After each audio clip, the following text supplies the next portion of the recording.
Hi hello and welcome to Roy channel. இன்றைக்கி நம்ம ராய் சேனலில் தேங்காவை வச்சு வீட்டிலேயே எளிமையாக ஃபுட்டிங் செய்யலாங்க. அது எப்படி செய்யறதுன்னு கற்றுக்கலாம். அதுக்கு நான் ஒரு முடி தேங்காவை இந்த மாதிரி பின்னாடி பக்கம் தோலெல்லாம் இல்லாமல் எடுத்து வச்சுருக்கேங்க, க்ளீனாக நீட்டாக. இப்போ இதை வச்சு நம்ம சுவையான ஒரு வெயிலுக்கு ஏற்ற மாதிரி சுவையான தேங்காய் பால் ஃபுட்டிங் செய்யலாம். அதுக்கு ஒரு ஜாரில் தேங்காய் அந்த மாதிரி கட் பண்ணி போட்டு ஃபஸ்ட்டு ஒரு அரைச்சிட்டு வந்துடுற ஒரு வாட்டி ரன் விட்டு, இப்போ இதில் இருந்து நம்ம ஃபஸ்ட்டு பாலை எடுத்து வச்சிடலாம். தண்ணி கொஞ்சமாக தான் நான் விட்டுருக்கேன், ஏன்னா நிறைய தண்ணி விட்டு இது வந்து அரைக்கக்கூடாது. நம்ம ஆப்பத்துக்கு அந்த மாதிரி ஐட்டத்துக்கெலாம் பால் எடுப்பாங்கள்ல, அந்த மாதிரி தண்ணியாக எடுக்கக்கூடாது, திக்காக எடுக்கணுங்க. ஸோ இதை இப்போ நம்ம நல்லா பிழிஞ்சு எடுத்துக்கலாங்க. இப்போ இது நான் ரெண்டாவது வாட்டி அரைச்சி எடுத்துக்கிறேன். கொஞ்சமாக ஒரு அரை கிளாஸ் அளவுக்கு வாட்டர் விட்டு அரைச்சி எடுத்துக்கிறேங்க. இப்போ அதையும் ஃபஸ்ட்டு பால் எடுத்து விட்டேன் இல்லையா, அதே பாத்திரத்துலேயே இதையும் நான் நல்லா வடிகட்டி எடுத்துக்கிறேன். பாருங்கள், இப்போ நம்மளுக்கு தேவையான பால் ரெடி ஆகிடுச்சு. ஃபுட்டிங்க்கு தேவையான பால் ரெடி ஆகிடுச்சு. இப்போது கார்ன்ஃப்ளவர் மாவு ஒரு 4 டேபிள் ஸ்பூன் எடுத்து வச்சுருக்கேன். இதை கொஞ்சமாக தண்ணி விட்டு நம்ம கட்டி இல்லாமல் கரைச்சி எடுத்துக்கலாங்க.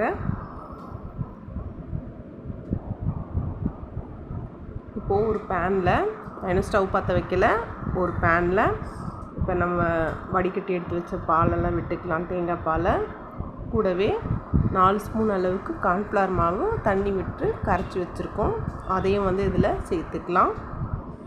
அதுக்கப்புறம் ஒரு கப் அளவுக்கு சுகர் எடுத்துருக்கேங்க.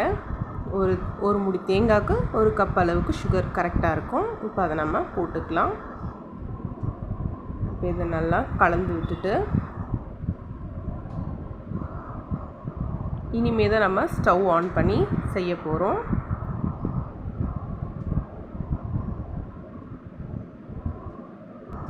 வாங்க, இப்போ நம்ம ஸ்டவ் ஆன் பண்ணிக்கலாம்.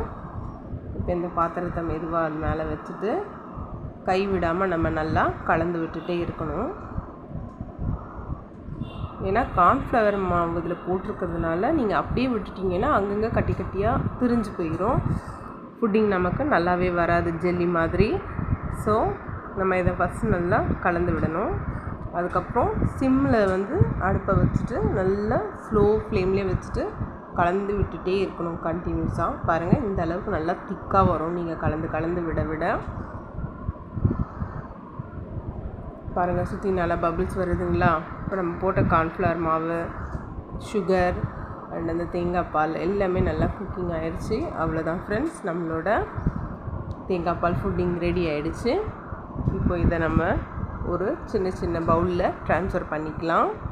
இந்த மாதிரி குட்டி குட்டி பவுல்ஸோ இல்லை மோல்டு ஏதாவது வச்சுருந்தாலும் சரி, அந்த மாதிரி எதாக இருந்தாலும் சரி, நீங்கள் இதை ட்ரான்ஸ்ஃபர் பண்ணி எடுத்துக்கோங்க. பாருங்கள், பார்க்கும்போது எவ்வளோ நல்லா இருக்குது. இப்போவே கூட இதை சாப்பிடலாம். பட் இதை ஒரு 5 hours ஆகுது நம்ம ஃப்ரீசரில் இல்லாமல் நார்மல் ஃப்ரிட்ஜ் டெம்பரேச்சரில் இதை ஒரு 5 hours நம்ம ஃப்ரிட்ஜில் வச்சு எடுத்துக்கலாங்க. பாருங்கள் ஃப்ரெண்ட்ஸ், 5 hours கழிச்சு நம்ம நார்மல் ஃப்ரிட்ஜ் டெம்பரேச்சர்லேருந்து கொண்டு வந்தாச்சு. கெட்டியாகிடுச்சு தலை. இப்போ இதை நம்ம இந்த மாதிரி ஒரு பிளேட் எடுத்து கமுத்திடலாம்.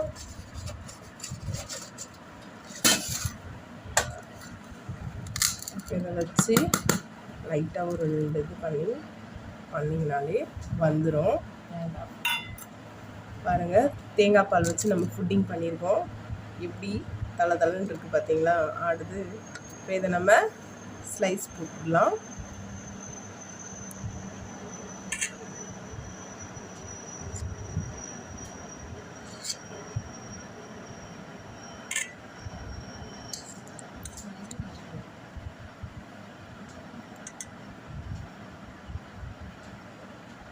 பாருங்கள் ஃப்ரெண்ட்ஸ், கேக் மாதிரி அழகாக வந்துருச்சு நம்மளோட தேங்காய் பால் ஃபுட்டிங். செஞ்சு பாருங்கள், எப்படி இருக்குன்னு கமெண்ட்ஸில் சொல்லுங்கள். தேங்க்யூ.